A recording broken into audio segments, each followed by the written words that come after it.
all across America and around the world. This is Veterans Radio. This is Veterans Radio. And now, your host for today's program, Dale Throneberry.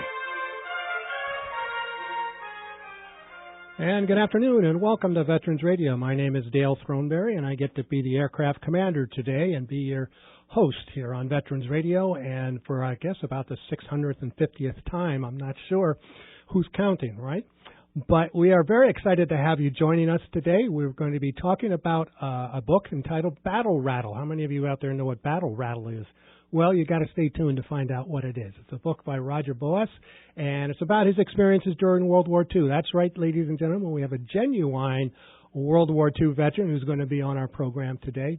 Roger's 94 years old, and I think that you're going to find him a fascinating guest, and he's got all kinds of stories that he can tell about his experiences while he was with the artillery and with Patton's Third Army, crossing through France and Belgium and into Germany and so on.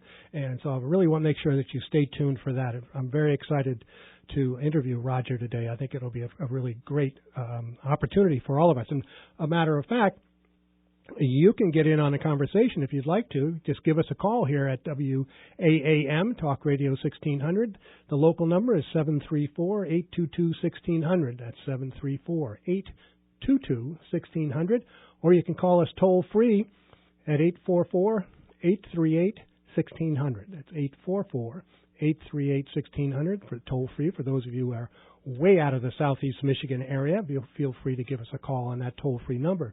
You can also follow us on Facebook. You can follow us on Twitter. You can hear our podcast by going to our website, veteransradio.net, and click on podcasts. And you can also listen to about 300 of our archived programs. We're still trying to upload all of them to you. As soon as we get them up, we'll let you know. It takes a little while for us to do it, especially with the technologically challenged people that work for us. That's Bob and me, or Bob and I guess I should say.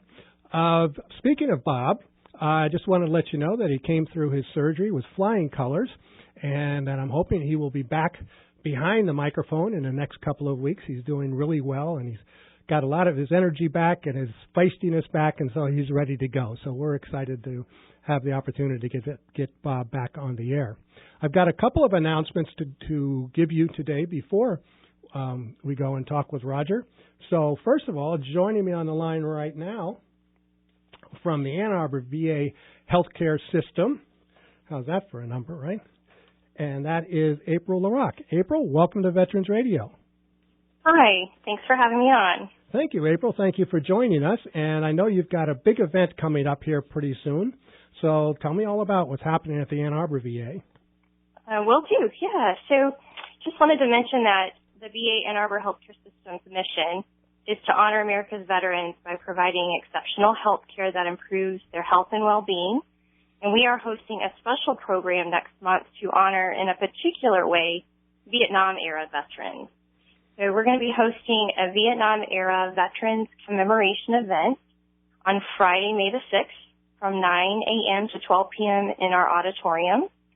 And we really, our plan is to take this opportunity to honor all Vietnam-era veterans and their families, and to provide an opportunity for them to reunite and share their experiences with each other.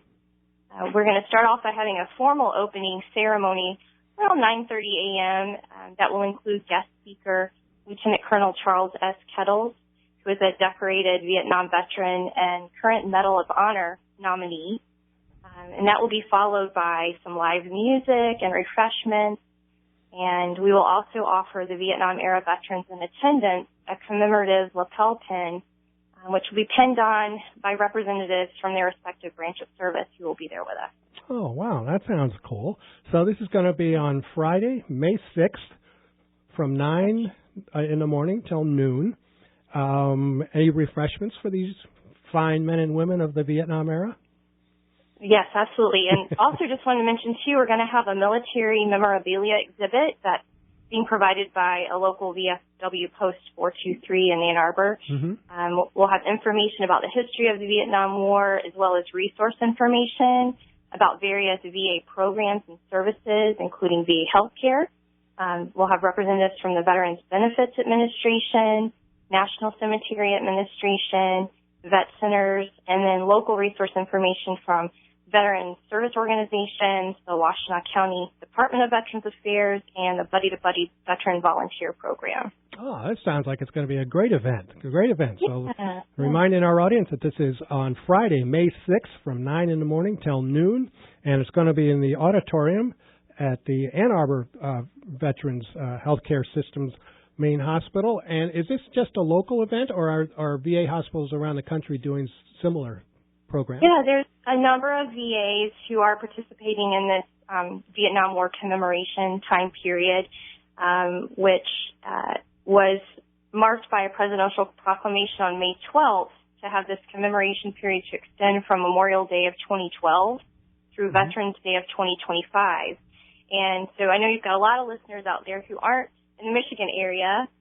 So if you'd like to find out where a Vietnam War commemoration event may be taking place in your area, just visit their website, www.vietnamwar50th, so 50th.com. Okay, so we got to go to VietnamWar50th.com to find out if there's a celebration near where everybody lives. Absolutely. There's a map of the U.S. and around the world, actually, where you can see where these events may be taking place during this commemoration time period. Okay. A lot of opportunities for people to go. Yeah. That is terrific. April, I wanted the people to know who you are over at the VA. So what is it you do at the Ann Arbor VA? Sure. I am currently the outreach coordinator for the hospital. I work in public affairs. I'm also a social worker by trade. And I'm also the former prisoner of war advocate for our facility. So we host a monthly support group for former POWs. So I've been involved in that program for a number of years as well. That's what I thought. I want to get your cred out there for our audience. Thank you. So anyway, we've been talking with April LaRock, and again, to remind you, the Vietnam Era Veterans Commemorative Event for the Ann Arbor area is going to be on Friday, May 6th, 2016, from 9 o'clock in the morning until noon. Be there, and we'll see you. And April, I look forward to meeting you there. Sounds great. Thank you so much. Thank you. Thank you. All right, other things coming up, and this is another announcement for our Yankee Air Museum. For those of you who live in southeast Michigan, this is a place to go for airplanes. All kinds of airplanes, helicopters, simulators, uniforms, you name it, they've got it. And then they're trying to raise a little money. So they're having their 12th annual American Bistro Night, and that's going to be on Saturday, April 30th. And the doors open at 5:30, dinner's at 6:30. And just need to go to yankeeairmuseum.org to find out more information about it. Looks like a lot of fun, and I hope to see you there. And then finally, I've got kind of an unusual request. We've never done one of these on Veterans Radio before, but we got an email from one of our longtime listeners that asked if we would announce a wedding. So here we go. We're going to congratulate Maria Valadares and Nathan Kerpel on their wedding yesterday, Saturday, April 16th, 2016. So I think we want to give you a very big Veterans Radio congratulations. That's to Maria and Nathan, and thank you very much for being a supporter of Veterans Radio, and we hope you had a great time yesterday and in the future. Remember, part of our slogan is always remember, never forget, and I know you'll never forget yesterday. So thanks for letting us announce this to our audience. All right, everybody, we're going to take a real quick break, and when we come back, we're going to be talking to Roger Boas, and his book is entitled Rattle, a last memoir of World War II. You're listening to Veterans Radio. Well, the song may be This is the Army, Mr. Jones, but actually we're going to be talking with This is the Army, Mr. Boas. And joining me on the air right now is our guest for the day, and is Roger Boas, and his book is entitled Rattle, a last memoir of World War II. And let me just give you a quick little background on Roger. Roger is 94 years old. And so for all of you Vietnam-era veterans out there that do listen, this is an opportunity for you to talk to somebody from your dad's generation. This is the way I'm looking at it, because as our listeners know, my dad was in the Coast Guard during World War II and was on an LST, which we'll talk about in a little bit with Roger. And so this is our opportunity. So if you want to ask Roger a question later on during the interview, please give us a call here at 734-822-1600, or 844-838-1600. Right now, I want to welcome Roger Boas to Veterans Radio. Glad to be with you, and thanks for calling. It was my pleasure, sir, and I want to thank you, and I thank your publicist, Tricia, for sending me your book. I found it to be a really excellent read. Oh, thank you very much. So, okay, let's get started. What motivated you to write this book entitled Rattle? Well, I'd written a lot of letters home during the war, and then I forgot about it. I did other things, other jobs I had in San Francisco.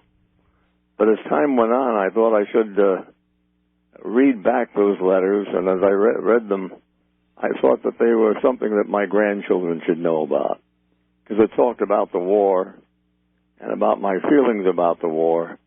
And so I really wrote it for my grandkids and for their friends, and that's how it got started. Well, it's probably something that many of us wish our parents had written, because a lot of our parents, sounds like you were the same way. You didn't talk much about your military experience for a long time. No. In fact, it's so interesting. When I came back from the war, and I'd been in combat straight for 39 months, my parents never discussed it. And I had other friends who had come back, and we were bewildered. Why was this subject not to be discussed? But it was as if it was off limits, and it was a strange and odd feeling that I never did appreciate. I can kind of relate to that, and probably from my own generation, is that many of us, when we did come home, nobody wanted to talk about it. And it's not that not that we, the veterans, didn't want to talk about it. It's just that nobody wanted to hear us talk about it. Maybe that's what it was. I don't know. I'm sure we're going to get into that a little bit later on, because you do mention your experiences when you came back finally. So let's talk about life before World War II. This is kind of a history lesson for all of us. So how would you describe America pre-World War II? Well, it was a very neutral sort of a country. Definitely not wanting to get involved in war from a congressional point of view, and from many of the most important people. I happen to have been a debater at college, and we would debate whether or not the United States should support Great Britain in its battle against Germany that started in 1939. And we were almost alone in feeling that the U.S. Should go in and help England. The great feeling was, let's stay the heck out of it. Really? That's something that we never really learned in our history classes, that there was such a debate over whether we should get involved or not. Say that again, please. I said that was not something that was covered in our history classes in high school, that there was such a big debate over whether we should have gotten involved in World War II or not. No, that's right. The political leadership was very much against getting involved. Congress was against getting involved. We were a country that wanted to stay away from war. We'd had enough, apparently, in World War I. So we delayed for a long time going to help England. And, in fact, it was a strange thing. We were just sitting on our fanny when all of a sudden the Japanese bombed Pearl Harbor on December 7th, 1941. And so the ones that were incurring our wrath and we declared war against were the Japanese. And strangely enough, and very oddly, Adolf Hitler, the head of Germany, 9 days later declared war on the United States. And so we immediately then were in war not only with Japan, but also with Germany. If Hitler had kept his mouth shut, it might have been a very different situation. That's for sure. I had never really thought of it that way. I just thought, one just naturally followed the other. I guess not. Roger, I hope you don't mind if I call you Roger. No, that's just fine. Okay. You had the you had the ability to travel to Europe prior to World War II. your mother and your grandmother, and you all went to Europe in 1935. Can you tell me, what did you notice as a 14-year-old seeing Europe just before World War II? Yes. I didn't notice much in England, strangely enough. I was guided around England by a major who'd been in World War I, and we saw the sights, but there was no feeling that England would be shortly at war. I picked up concern about war when we got to Vienna, my mother and I, and had dinner with a very nice couple who were Jewish. And they said they were scared stiff that Hitler might come into Austria, and if he did, they didn't know what would happen to them. And that's exactly what happened, and they disappeared, and I've never heard, they just disappeared. I don't know what happened to that poor couple. So what I picked up in Europe in 1935 was a concern in a couple of places. One, Austria, from the Jewish people that we had letters of introduction to, and another we went to Russia and Poland. And in both Warsaw, Poland, and in the cities we visited in Russia, there was much talk that war would come about with Germany. And this was well before the war started. Mm-hmm. But they were right. I think that's interesting. We're talking with Roger Boas, whose book is entitled Battle, Rattle, a last memoir of World War II. I want our audience to kind of understand where, in your background, is that your family originally was Jewish, but then you didn't convert, but your relatives converted to Christian Science, correct? Yes. My family was Jewish. I'm Jewish. However, in the late 1800s, my great-grandmother, who lived in Texarkana, Texas, became a friend of Mary Baker Eddy, the founder of Christian Science. And so she, my great-grandmother, became one of the first Christian Science practitioners in Texas. And then she had two children, two ladies, one of whom was my grandmother. They were Christian Scientists. And then my grandmother had a daughter, my mother, Larry, and she was a Christian Scientist. Huh. And then my dad, who went to the Jewish temple, when he married my mother, he became a Christian Scientist.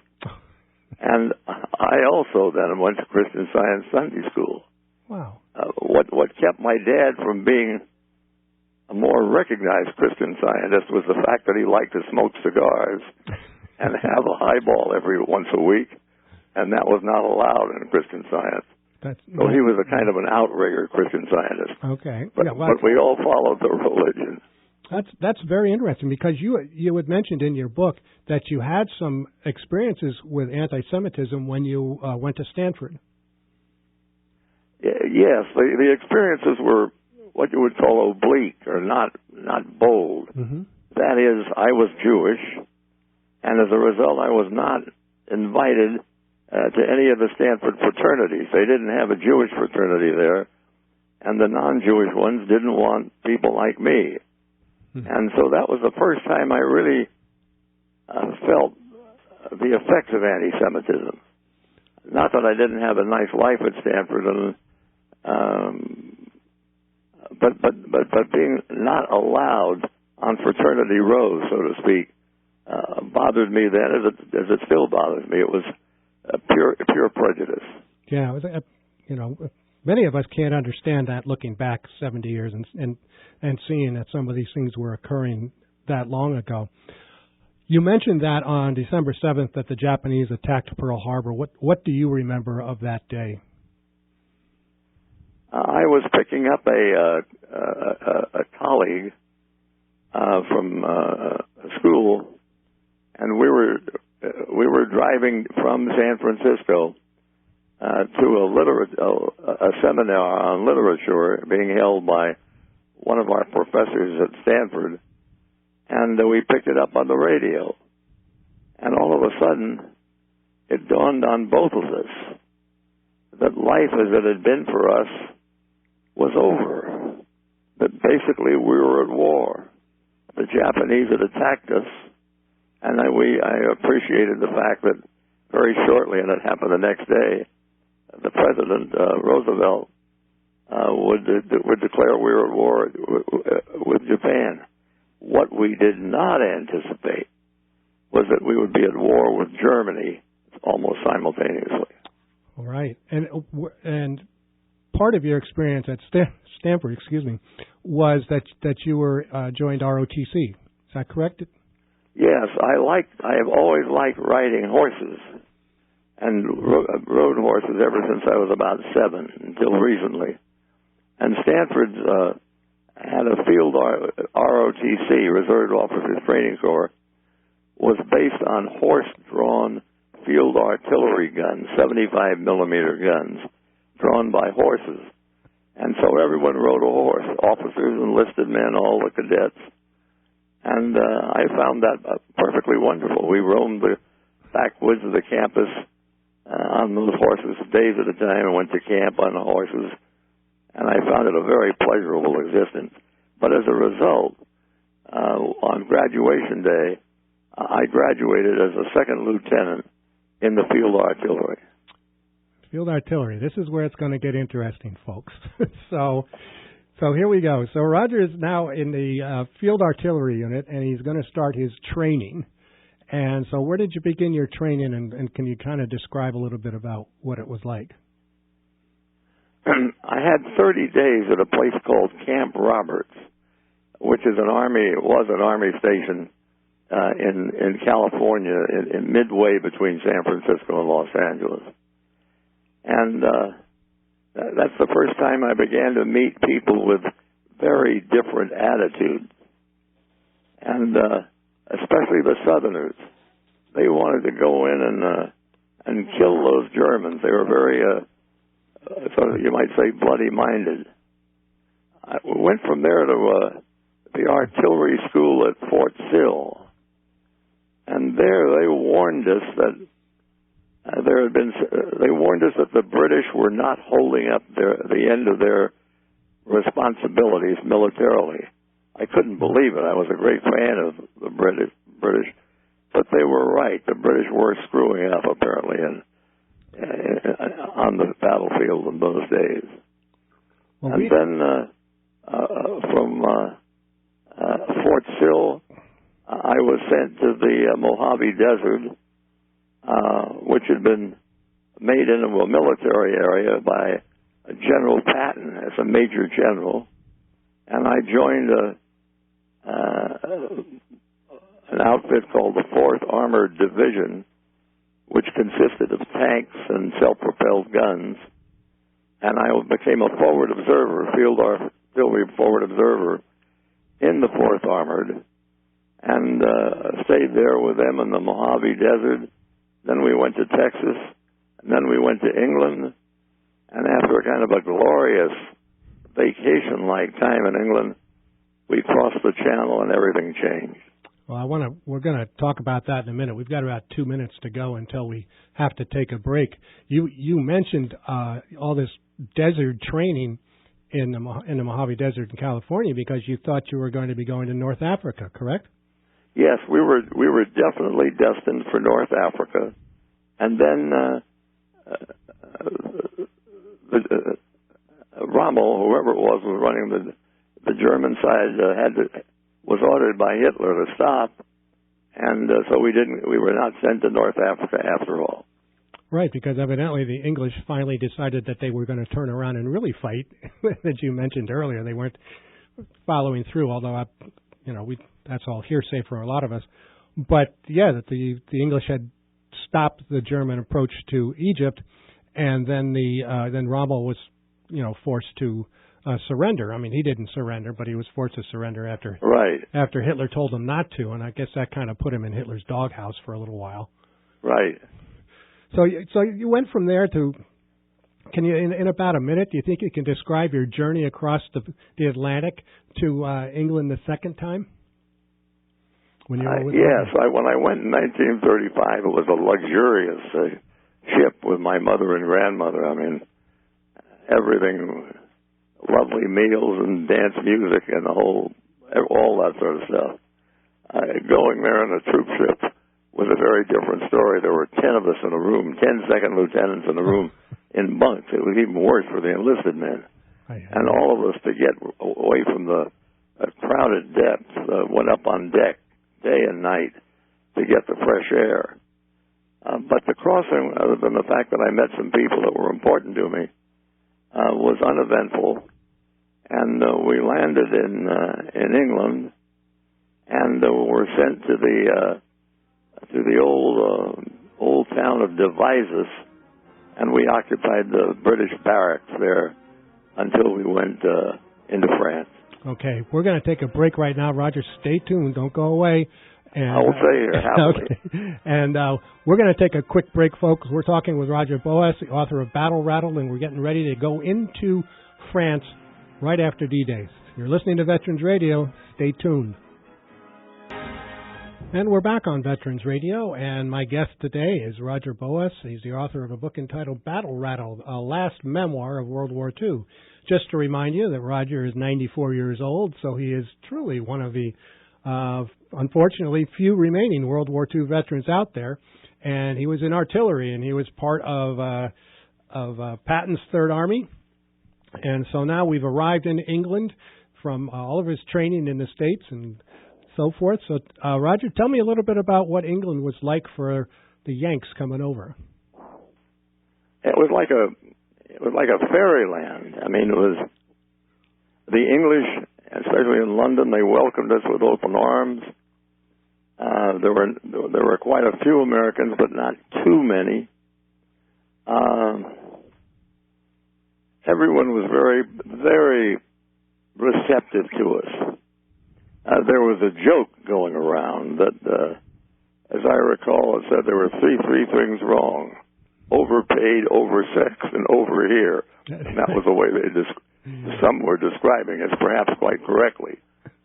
But in my own experience, everyone I met in England was polite and receptive and very glad to see us. And so being in England was like a vacation. Theater, museums, going up to the Shakespearean country of Stratford-on-Avon. Everything was just great fun. That changed when we crossed the Channel, but England was just a delight. Well, you were there for 8 months before yes, the land? 6 months. Right before. What am I talking about? D-Day, right? You're talking before D-Day. And were you part of Patton's magic show for the Germans with the fake tanks? Well, yes, but it worked this way. We met Patton we being the officers of my division, there were 500 of us, met him in the auditorium of the facility we had borrowed from the British, and he was introduced to us by our division commander as the new commander of the 3rd United States Army, which had not yet gone into action. And we went down to the English Channel and camped, and then crossed the Channel a couple of weeks later, and I went into Normandy and couldn't really move. I was in an armored division, but it couldn't move. It was kind of locked in those orchards of Normandy. And finally we broke through the German lines that were opposing us, and came to the French town of Avranches, and it had taken a terrible beating from the air, including the fact that it killed American General, Lieutenant General McNair. But as we started driving through Avranches, there, standing on a rather large army jeep, if you can call it that, with glistening boots, 2 pistols, a beautiful helmet, medals, looking like $1 million, and saluting everybody as we went by, was General Patton. And he took us through Europe, and we all greatly respected him, almost loved him. He became our leader for life.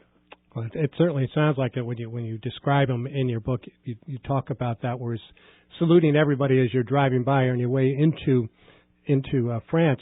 I wanted to kind of back up just a little bit because I think it was a really important part of the story. Is that when you landed on the beaches of, I think it was Utah Beach, how difficult it was to get off the beach because of all the wounded that were coming back through to England. Yes, I had been trained in, as I mentioned, in the Mojave Desert and in Texas and then in England. And one thing I never felt or even thought about was fear. And once we landed, once we crossed the channel and saw all those bodies lying on their stretchers, either dying or going to a hospital, a fear hit me. And that fear never, ever left me. I can't say it never left me because when I would play poker at night, I wouldn't think about it. And when I actually went into some forward observer action, it left me. Mm-hmm. But by and large, I found myself fearful for the rest of the war. And it was combating that fear that was difficult. And one way to combat it was to start shooting at people. So that's what I did. I started shooting at people.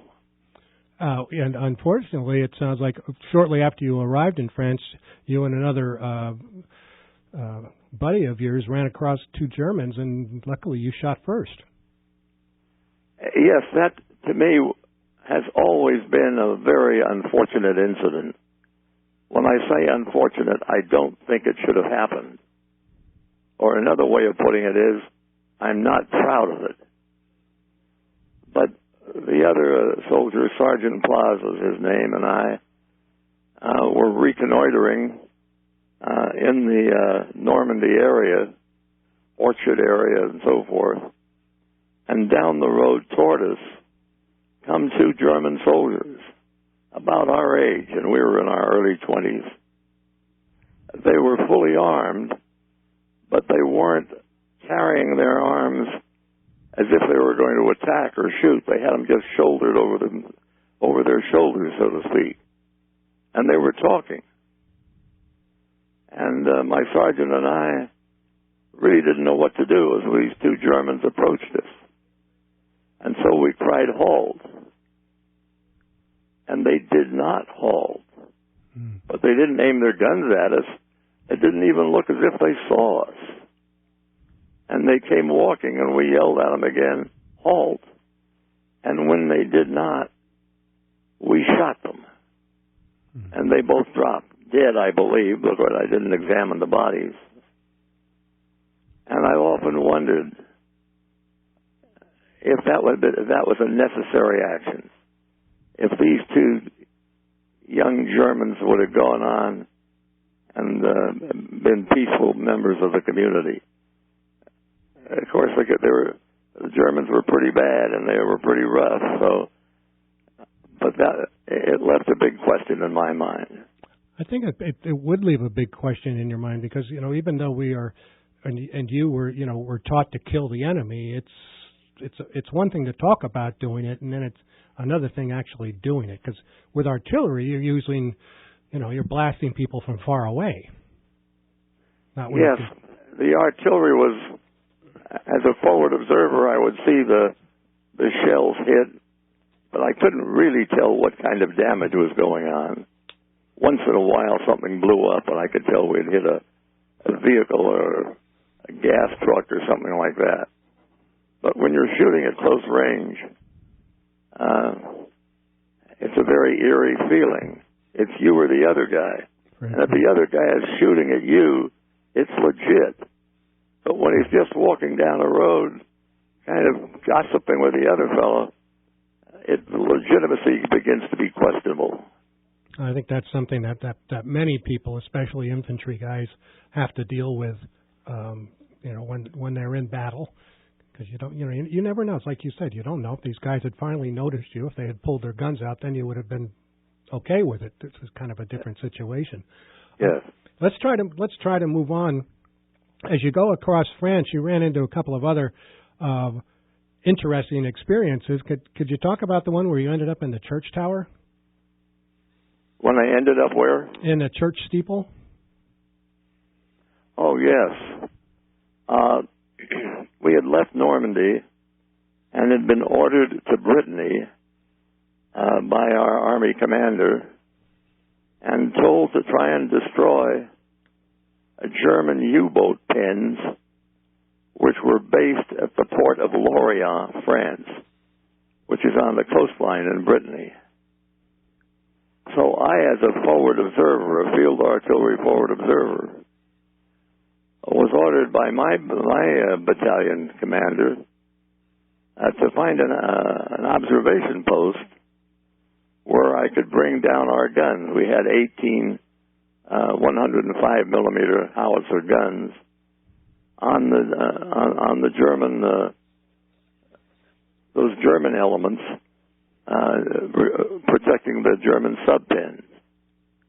And so in the town in Brittany of Caudan, Caudan, there was a church with a tall steeple, and I went up in it with my crew, and I could see from the steeple, which was about 20 feet high, the German guns firing here and there, see them clearly, and so I brought down counterfire on them, and we got pretty close. I could see some of them exploding. We were getting, and I could see them moving the guns. And then darkness came, and we came down from the steeple. When I say we, me and my crew. And then the next morning early, went back up, this time accompanied by Colonel Alex Graham, who was my battalion commander, and who wanted to see what was going on. And we hadn't been up there for a half an hour or so. Then all of a sudden, something we were doing gave us away. Maybe a flash from our binoculars or our battery commander scope. But they started firing at the church steeple. Mm. And Graham and I and the Plas and the other guys, the radio, etc., just raced down the stairs to the main floor. Not too soon, because they found the church steeple and they blew the top off. Maybe 25 seconds after we'd gotten down to the floor. Wow. And we were very lucky. No one hurt, no one killed, and they'd blown the top off the steeple. And we then, the next day, pulled out and went across France to the town of Troyes. Many, many years later, 40 or 50 years later, with my brother-in-law, I went and his son-in-law, we got in the car and drove back to Caudan and couldn't find the church. That's one that. And I went up to an ATM machine where there was a older couple, a man and a woman, and I spoke rather rotten French, but I asked them in my poor French, where's the church? Oh, they said, no church. And I said, look, I was here in 1944, and there was a church. Ah, they said. And they took me and my companions by the arms and walked us up the block to where there was a sort of like a county office building with men and women working behind desks. And they took us upstairs to the room where the regional council would meet. It was empty at the time. And behind the chairman's chair was a photograph of the church. And it appears that the day after we left, this town and crossed France to Troyes, the Germans came in and blew that church up from top to bottom, and it never was replaced. Wow. But there, looking at it in the council room, was the exact church, very much revered by the citizens even to this day. That's a cool story. I like that one. I want to make sure people read the book, so I'm not going to ask you to describe all of the adventures that you had crossing France and so forth. We're talking with Roger Boas. His book is Rattle. It's the last memoir of World War II. I do want to get into, though, when you came upon the discovery of Ordruff. Ordruff, Yeah, yes. the concentration camp. Can you tell us about that? Yes. We, my battalion and regiment, were going down the Autobahn in combat formation, and we see a very nice building, a residential building, but quite different from the others, much more modern, designed by a modern German architect, obviously, and looking quite posh. And so Bob Parker, my battalion commander, and I was the adjutant, just pulled out of the column for a minute and went into this building and went up looking around. The occupants weren't there, but there were servants there, and we learned that it was the residence of the I.G. Farben head. I.G. Farben being the company that made all kinds of stuff, including the chemicals used to gas Jews in concentration camps. And we looked out from the window, I think, of the second or third floor, and across the street, we see a pile of bodies, dead bodies. So we raced down the steps and across the street, and enter what was a auxiliary concentration camp, auxiliary to a much bigger one 40-some-odd miles away called Buchenwald. And this was at Ordruff. And there were a whole bunch of bodies right in the middle. And they'd recently been shot. And the guards had left. And some were still bleeding. And many had starved Davids. They were Jewish. And they were in striped uniforms, shot through the head, and made into a sort of a pyramidal pile. I'd never seen anything like that before. And in fact, a couple of days later, 3 of the high generals, Eisenhower, Bradley, and Patton, came to look at this place. And Patton threw up. It was so awful. Terrible sight. I can only imagine. I want to transition though to an experience that you had after you came back. You were in your granddaughter's class in San Francisco. Can you relay that story with the person that you met there? Yes. I saw that camp on April 4th, 1945. And it was a sight that never left my mind. And many years later, in the 2000s, like 2012 or something like that, I went to the graduation, 8th grade graduation, of my grandson at a school in Northern California's East Bay area, Prospect Sierra School.